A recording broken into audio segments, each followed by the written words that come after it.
que ao término desse tempo, sejamos mais parecidos com o Salvador Jesus. No nome dele, oramos. Amém e amém. Nós estamos começando um novo tema, celebrando um dos períodos mais importantes do calendário litúrgico da fé cristã, que nós chamamos a Semana da Paixão, ou a Semana da Páscoa, ou ainda a Semana da Ressurreição de Cristo. Sim, é uma data tão importante, que é mais importante até do que a comemoração do Natal. Afinal de contas, embora Jesus tenha nascido de uma maneira especial, nós sabemos que todos nascem. Mas a promessa que Jesus fez de morrer na cruz do Calvário e ressuscitar ao terceiro dia e cumprir, é sem dúvida alguma o fundamento, o alicerce da nossa fé.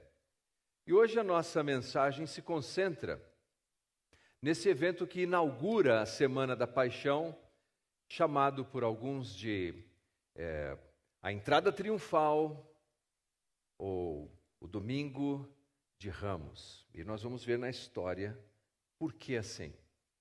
Falando sobre entrada triunfal.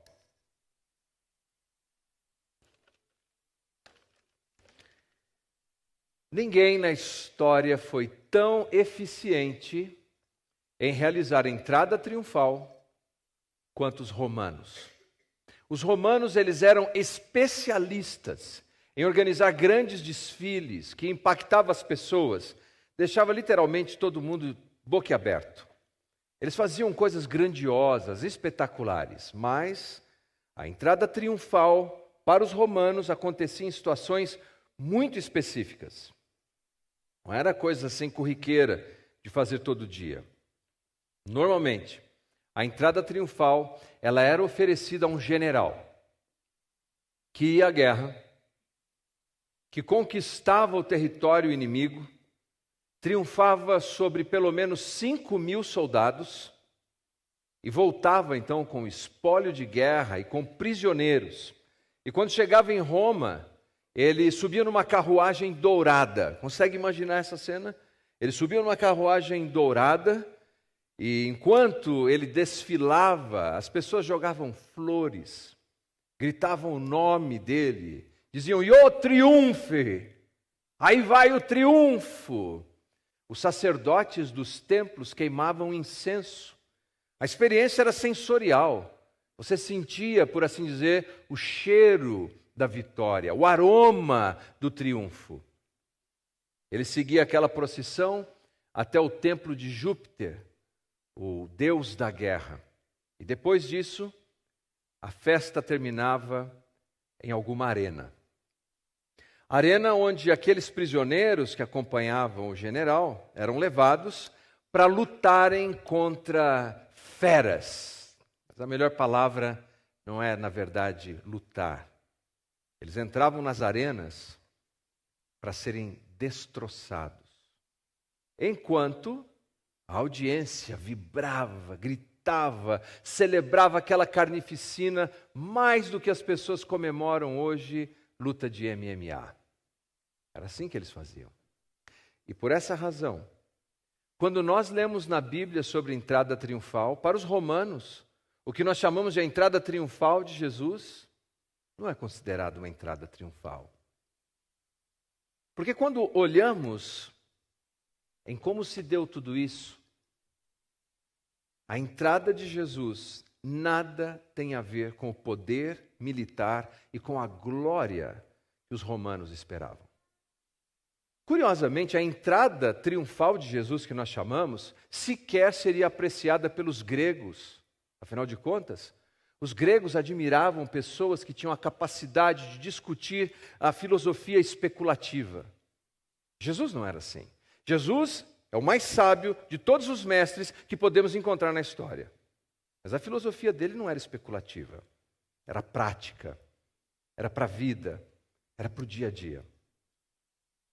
O impressionante é que até mesmo para os judeus, a entrada triunfal de Jesus não desembocaria nos seus sonhos mais ambiciosos de como o Messias deveria conquistar Roma.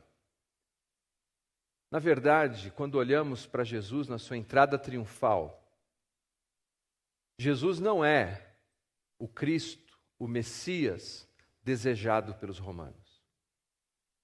Jesus não é o Messias desejado pelos gregos.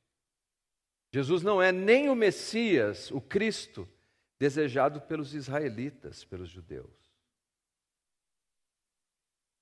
Mas ouça isso. Ele é o Messias que todos necessitam. Porque sem Ele não há remissão de pecados. Eu convido você a abrir a sua Bíblia no Evangelho segundo Mateus, no capítulo 21. E nós vamos considerar o que ficou conhecido como a entrada triunfal ou como Domingo de Ramos. Mateus capítulo 21, a partir do primeiro versículo. Eu tenho certeza, há lições riquíssimas para a nossa vida que nós podemos tirar nessa noite. Mateus capítulo 21, a partir do primeiro versículo. Se você encontrou, diga amém. É o primeiro evangelho. Quando se aproximaram de Jerusalém e chegaram a Betfagé, ao Monte das Oliveiras, enviou Jesus 2 discípulos, dizendo-lhes: Ide à aldeia que está aí diante de vós, e logo achareis presa uma jumenta, e com ela um jumentinho. Desprendei-a e trazei-mos. E se alguém vos disser alguma coisa, respondei-lhe: O Senhor precisa deles, e logo os enviará. Ora, isso acontece para se cumprir o que foi dito por intermédio do profeta. Dizei à filha de Sião: Eis aí vem teu rei humilde, montado em um jumento, num jumentinho, cria de animal de carga. Indo os discípulos, e tendo feito como Jesus lhes ordenara, trouxeram a jumenta e o jumentinho. Então, puseram em cima deles as suas vestes, e sobre elas Jesus montou. E a maior parte da multidão estendeu suas vestes pelo caminho, e outros cortavam ramos de árvores, espalhando-as pela estrada. E as multidões, tanto as que precediam como as que o seguiam, clamavam: Hosana ao filho de Davi! Bendito que vem em nome do Senhor! Hosana nas maiores alturas! E entrando ele em Jerusalém, toda a cidade se alvoroçou e perguntavam: Quem é este? E as multidões clamavam: Este é o profeta Jesus, de Nazaré, da Galiléia. Em todos os evangelhos, nós encontramos essa história. Em todos os evangelhos, nós encontramos a descrição do que nós chamamos de a entrada triunfal de Jesus. Porque, sem dúvida alguma, é um ponto extremamente importante na voz profética desde o Antigo Testamento. É bastante curioso que quando nós olhamos o texto, nós vemos que Jesus está cercado, mais uma vez, não apenas de multidão, mas de multidões. E por que isso? Porque quando comparamos os evangelhos, nós vemos que aqueles últimos dias de Jesus foram excepcionais. Por exemplo, o evangelista João coloca muito próximo desse dia da entrada triunfal a ressurreição de Lázaro. Lembram? Jesus tinha esse amigo chamado Lázaro. Lázaro adoece. Jesus, entre aspas, tarda um pouco para ir até ele. Lázaro morre, é sepultado, fica 4 dias no túmulo. Não sofreu de uma catalepsia, de um desmaio. O homem morreu. Ao ponto de que quando Jesus chega, eles dizem assim: Senhor, já cheira mal. Ele está num estado avançado de decomposição e uma pedra na porta. Mas Jesus diz: tirai a pedra. Você lembra da história? E numa redundância bíblica que enfatiza o poder de Deus, ele diz: Lázaro, vem para fora! E o Lázaro ressuscita 4 dias depois de morto, em avançado estado de decomposição. As multidões agora podem quase tocar a eletricidade do poder de Cristo. É admirável aquilo. Mas os outros evangelistas ainda nos contam que Jesus, no caminho de Jerusalém, já na última semana, aproximando-se dessa última semana, ele ainda cura no caminho 2 cegos. Depois de se retirar um tempo, Jesus volta para Betânia, onde ele vai ser ungido por Maria. Lembram disso? Derrama o óleo que valia 300 denários, Não confundir com a mulher pecadora. Essa aqui é Maria, a irmã de Lázaro. E depois do Shabat, um pouco de descanso, é o primeiro dia da semana. As multidões vêm ao encontro. Eles sabem, Jerusalém é tão perto de Betânia. E o povo vem ao encontro para ver esse Messias, para ver o Lázaro que ressuscitou, para ver esse homem que abre os olhos aos cegos. E uma multidão está em volta de Jesus e eles seguem o seu caminho agora em direção a Jerusalém. Até que chegam num lugar chamado Betfagé, no Monte das Oliveiras. E lá do Monte das Oliveiras, eles conseguiam avistar a cidade. Seria como você sair daqui do nosso templo e olhar para a cidade de Mogi. Você conseguiria avistar o templo de lá. E naquele lugar, Jesus faz um pedido aos seus discípulos. Ou melhor, ele comissiona os discípulos a fazer algo meio inusitado. Vocês vão até o outro vilarejo, comissiona 2 deles. Vão até o próximo vilarejo. E lá vocês vão encontrar uma jumenta e um jumentinho. Se alguém perguntar alguma coisa, você diz que o mestre precisa e tragam até mim. E é aí que começa a nossa história e as lições que nós podemos aprender. Primeira palavra que eu quero deixar com você é: Deus preparou tudo. Deus preparou tudo. Considere o seguinte: quando Jesus diz aos seus discípulos que eles devem ir até a próxima cidade, que eles encontrarão lá uma jumenta e um jumentinho, quem já deixou tudo preparado para eles chegarem e encontrar a jumenta e o jumentinho? Jesus. Veja, Jesus desde a sua infância, como um judeu fiel, ele ia para Jerusalém comemorar a Páscoa, uma celebração que era exigida de todo judeu. Mas depois da inauguração do seu ministério público, Jesus foi várias vezes ali com seus discípulos. E certamente Jesus criou essas conexões, esses relacionamentos, esse networking. E deixou preparado esse dia. Olha, um dia eu vou passar aqui na sua casa e eu vou precisar desse jumentinho que você tem e dessa jumenta. E quando os discípulos foram, eles voltaram trazendo. Eles não voltaram e disseram assim para Jesus: olha, Jesus, nós chegamos lá e não deu certo. Não tinha jumentinho nenhum lá onde você disse. Eles disseram isso? Não, porque Jesus deixou tudo preparado. E essa lição é tão importante porque eu e você, nós enfrentamos situações em nossas vidas, das mais diversas, que nós pensamos que é um acidente que está acontecendo conosco, mas não é. Nós estamos enfrentando algumas coisas que nós precisamos entender que pela providência divina, nós estamos lá para aquele momento e para aquela hora.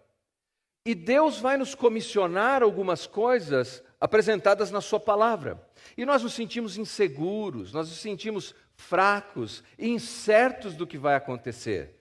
Mas nós devemos lembrar que o Senhor que nos comissiona já preparou tudo. O que você precisa para cumprir essa missão que te parece tão difícil, o Senhor já preparou tudo. Abra sua Bíblia, por favor. Na carta de Paulo aos Efésios, no capítulo 2, no versículo 10. Efésios, capítulo 2, versículo 10. O apóstolo Paulo, inspirado pelo Espírito Santo, ele diz assim: pois somos feitura dele. Feitura aqui, nós somos uma obra de arte de Deus.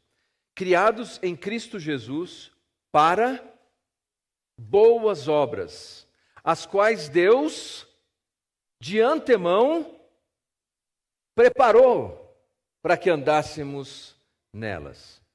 Deus preparou já as obras que nós precisamos realizar. Deus preparou já o caminho que você precisa trilhar. E porque nós temos a certeza que Deus preparou, apenas nos cabe fazer uma coisa: obedecer. Obedecer o que diz a palavra de Deus na certeza de que Ele já pavimentou o nosso caminho. Pense por um momento no primeiro advento de Cristo, quando Jesus veio a esse mundo. A Bíblia nos diz, na carta de Paulo aos Gálatas, que Jesus veio a esse mundo na plenitude dos tempos. O que seria a plenitude dos tempos? A hora certa. Jesus veio na hora certa, nem antes nem depois, mas na hora certa. Como Deus preparou isso? Deus levantou um homem chamado Alexandre o Grande. Alexandre o Grande foi esse conquistador do mundo antigo. E ele desencadeou um processo que ficou conhecido como helenização. As pessoas aprenderam a língua grega. E o mundo antigo todo falava grego. Os evangelhos foram escritos em que língua? Em grego. Porque então, com a mensagem numa língua franca e universal, a mensagem do evangelho de Jesus poderia alcançar o mundo rapidamente. E o que dizer dos romanos? Os romanos foram aqueles que prepararam as grandes rodovias, eles chamam de vias, que ligavam todo o mundo antigo. Quando os discípulos de Jesus foram comissionados a levarem o evangelho, quais foram as vias que eles utilizaram? As vias preparadas pelos romanos.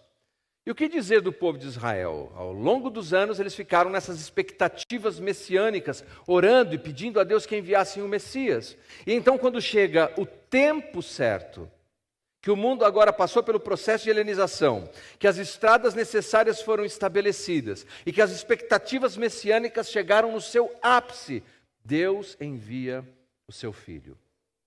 Porque Deus tudo preparou.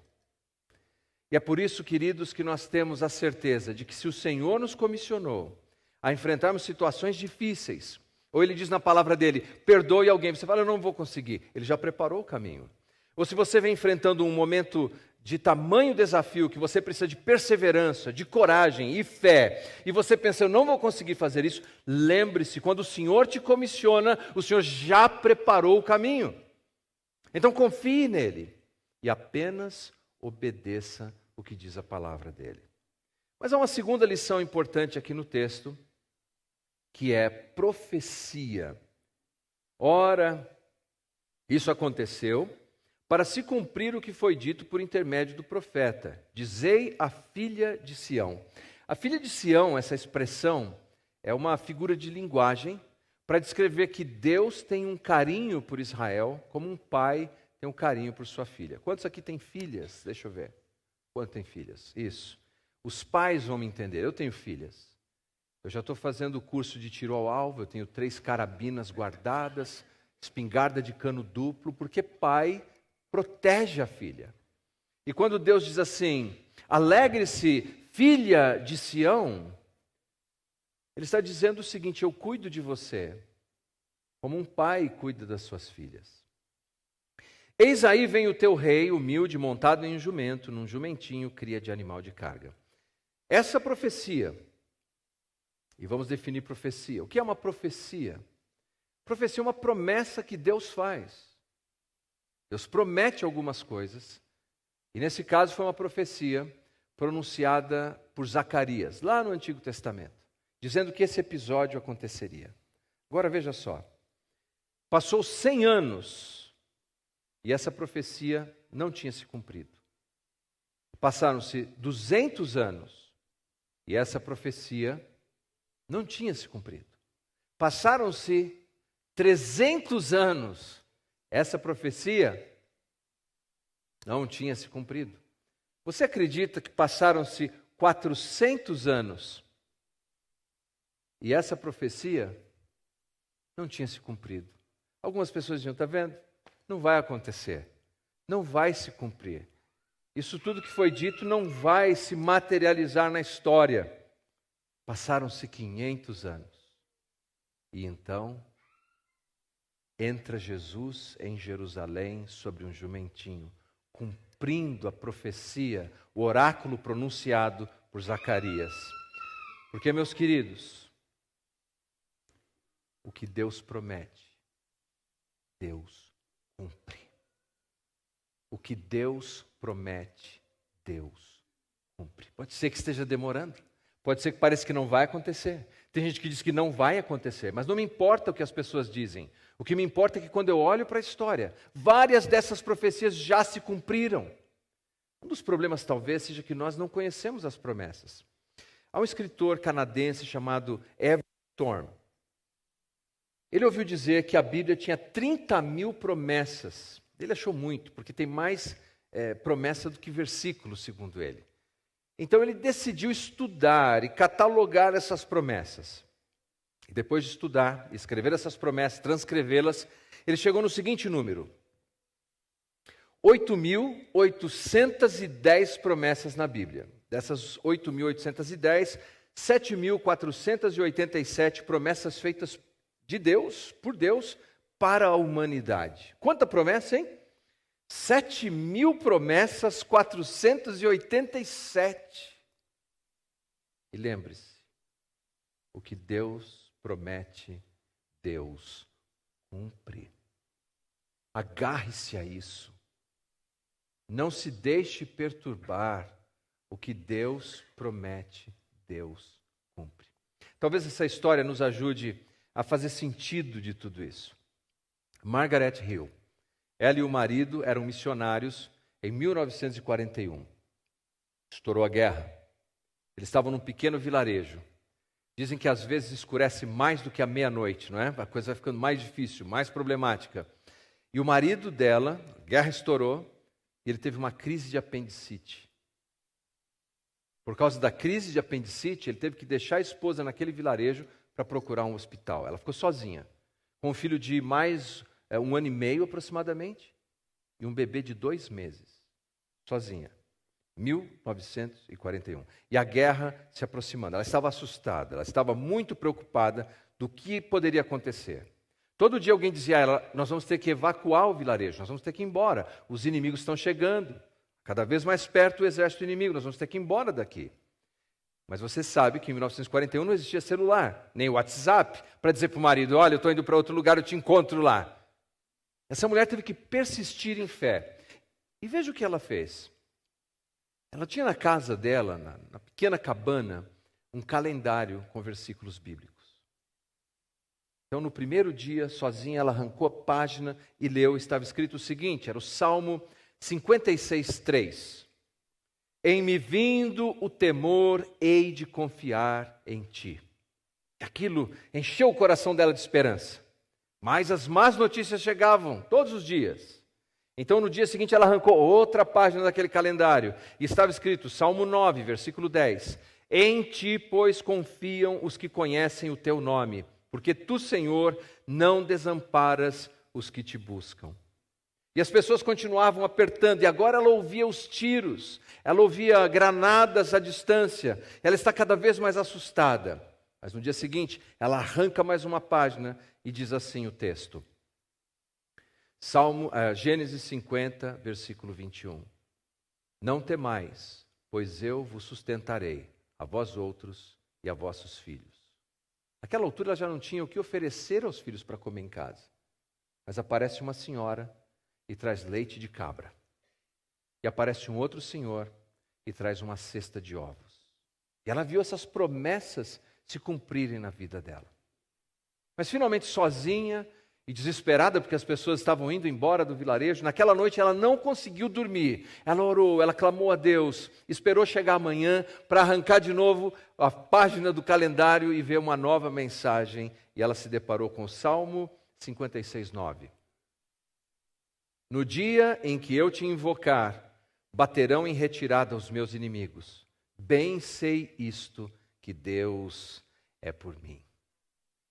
No final daquele dia, ela viu os moradores retornarem, porque por alguma razão inexplicável, o exército inimigo havia se retirado do lugar.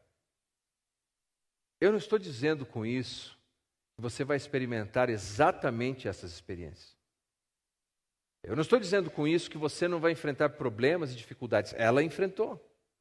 Eu não estou dizendo com isso que a sua vida vai ser fácil, leve e sem dificuldades. O que eu quero dizer com isso é que o que Deus promete, Deus cumpre. E nós nos agarramos às promessas do Senhor. Há uma outra lição importante. A primeira lição que vimos é a lição do preparo, a segunda é da profecia e a terceira é da proclamação. Você notou que quando Jesus está entrando em Jerusalém, montado nesse jumentinho, as pessoas vão colocando as suas vestes pelo chão, elas vão colocando galhos e formando um lindo tapete, num gesto que deveria significar submissão à autoridade de Jesus. Eles vêm gritando o seguinte: Hosana! Hosana ao filho de Davi! Bendito o que vem em nome do Senhor! Hosana nas maiores alturas! Lembram disso? Boa parte do que eles estão citando, pelo menos duas partes, faz parte da composição do Salmo 118, que era um hino costumeiramente cantado pelos judeus durante a Páscoa. A palavra Hosana significa salva-nos agora. A primeira vez que eu entrei numa igreja evangélica, porque eu não venho de família evangélica, eles estavam cantando Hosana, Hosana. Eu pensei, quem é essa mulher? Deve ter sido uma mulher muito importante, porque eu não fazia a menor. Hosana?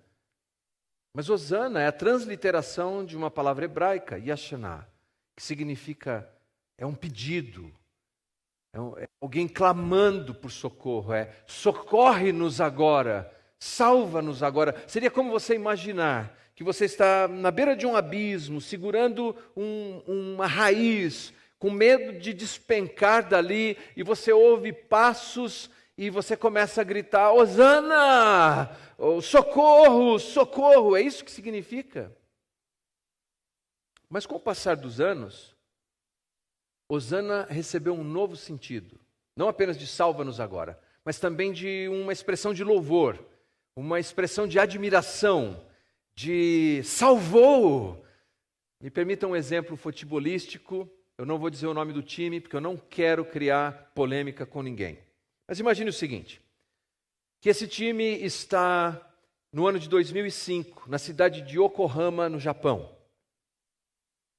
O time vai jogar contra o Liverpool. Eles têm um dos melhores cobradores de falta da história, Gerhard. Não vou dizer o nome de time, não tenho interesse nisso. Preparam a barreira.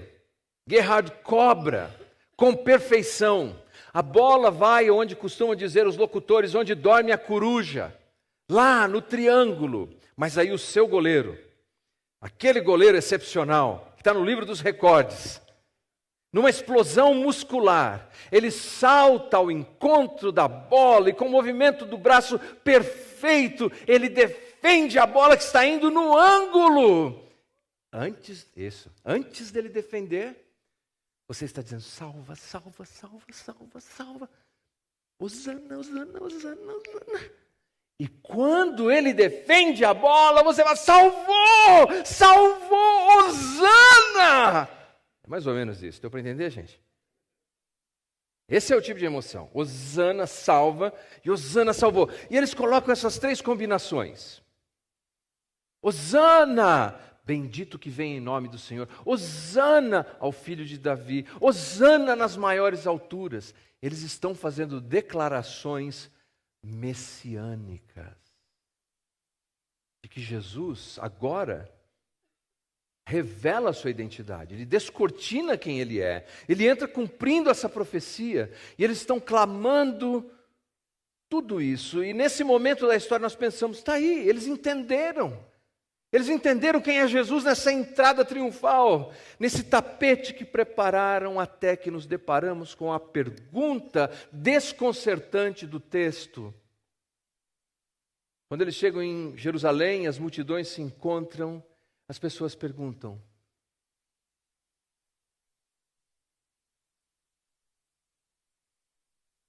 quem é esse? E você esperaria que eles dissessem, é o Messias, é o ungido, é o Cristo prometido, nosso Salvador. Mas eles respondem, esse aí é Jesus. O profeta de Nazaré, lá da Galileia. Eles nem atentaram que Jesus é de Belém, da Judéia? Ele é o herdeiro legítimo do trono de Davi? Eles não entenderam plenamente quem ele era. Por quê?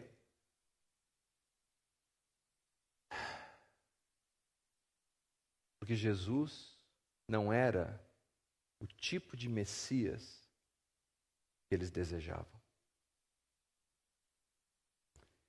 Por isso, em uma semana, os mesmos que gritavam Hosana, gritariam, crucifica-o. Desse tipo, eu não quero. Eu quero um que esmague Roma. Eu quero um que inaugure um reino de prosperidade, de saúde física, de sucesso material. Esse crucifica. Jesus estava pronto para usar esse tipo de coroa. Mas eles estavam desejando um Jesus romano.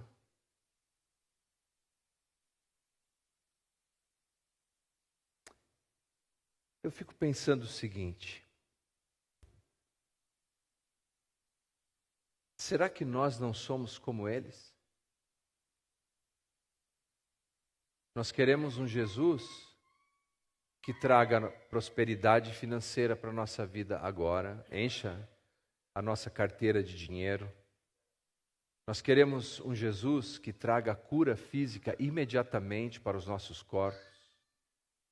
Nós queremos um Jesus que traga solução para os nossos problemas familiares na hora. Meus queridos,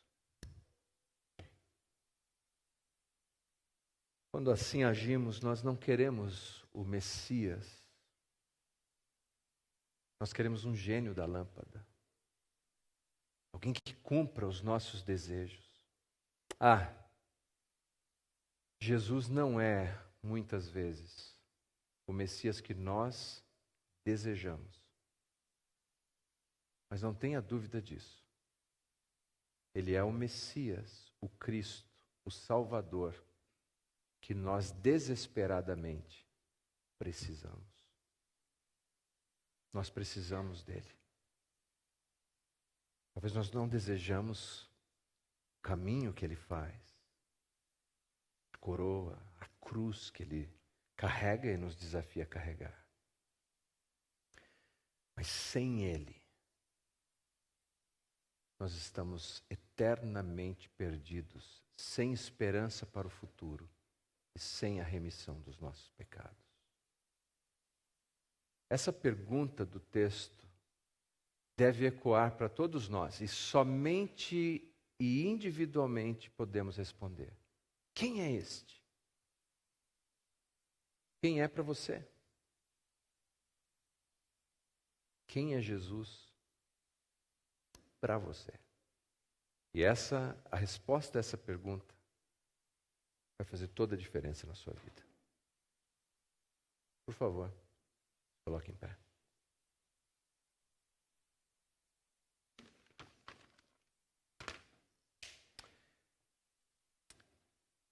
Há um texto que eu creio, mais uma vez, nos faz pensar sobre o Jesus que precisamos. É um texto anônimo, não sei quem escreveu, é antigo, mas é bem interessante. Ele diz assim: eu pedi forças a Deus, e Deus me deu dificuldade para me fazer forte. Eu pedi sabedoria a Deus, e Deus me deu problemas para resolver. Eu pedi amor a Deus, e Deus me deu pessoas com problemas para eu ajudar. Eu pedi favores a Deus, e Deus me deu oportunidades. Eu não recebi nada do que pedi a Deus, mas tive tudo o que precisava de Deus. Esse é o Salvador que nós temos. Nem sempre vai dar tudo o que nós desejamos, mas creia, Ele vai dar o que nós precisamos.